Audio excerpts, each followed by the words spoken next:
বাংলাদেশে স্বৈরাচারী সরকারের পতনে ভারতের পরাজয় হয়েছে, রাজনৈতিক, কূটনৈতিক ও কৌশলগত পরাজয়।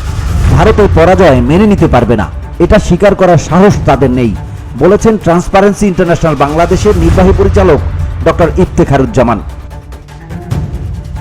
তিনি বলেন, নতুন বাংলাদেশ সম্পর্কে ভারতের নেতিবাচক মনোভাব থেকে বেরিয়ে আসা উচিত। স্বৈরাচারী শাসনের পতনের পর নতুন বাংলাদেশের প্রথম 100 দিন নিয়ে টিআইবির পর্যবেক্ষণ তুলে ধরতে রাজধানীর ধানমন্ডিতে সংগঠনটির কার্যালয়ে সংবাদ সম্মেলনে তিনি এসব কথা বলেন। ইফতেখারুজ্জামান বলেন, বর্তমান প্রেক্ষাপটে সব দেশের সঙ্গে বাংলাদেশের সম্পর্কের ক্ষেত্রে পারস্পরিক সহায়তা ও সহযোগিতার ক্ষেত্রে নতুন দিক উন্মোচিত হয়েছে। আমরা আশা করছি ভারতের সঙ্গে সম্পর্কের ক্ষেত্রেও একই ঘটনা ঘটবে। তিনি বলেন, বাংলাদেশের ইতিবাচক পরিবর্তনের পর ভারত ইতিবাচক ভূমিকা পালন করতে পারছে না, কারণ ভারত রাজনৈতিক, কূটনৈতিক ও কৌশলগত পরাজয় মেনে নিতে পারছে না, কারণ ভারত এখনো বাংলাদেশকে সেই দৃষ্টিকোণ থেকেই দেখছে যা বাংলাদেশের স্বৈরতন্ত্রকে সমর্থন করে। তিনি আরও বলেন, বাংলাদেশে সম্ভাব্য অস্থিতিশীলতা সৃষ্টির কিছু ক্ষেত্রে ভারতের গণমাধ্যম অনুঘটকের ভূমিকা পালনের জন্য এটি বিশাল ঝুঁকি তৈরি করেছে।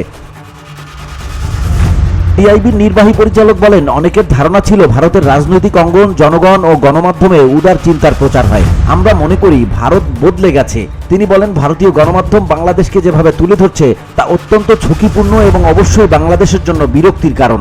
এটা আমাদের জন্য বিব্রতকর পরিস্থিতি তৈরি করেছে।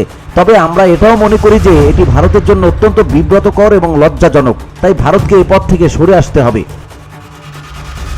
তিনি ভারতের সঙ্গে দ্বিপক্ষীয় সম্পর্কের ক্ষেত্রে বাংলাদেশের অন্তর্বর্তীকালীন সরকারের ভূমিকার প্রশংসা করে বলেন, তারা সবসময় দরজা উন্মুক্ত রাখার পক্ষে।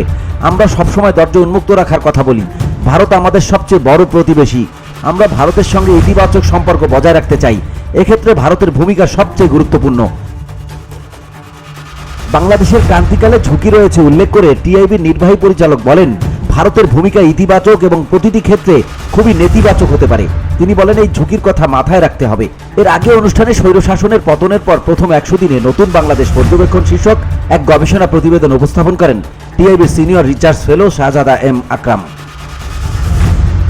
BOD Bangla news desk.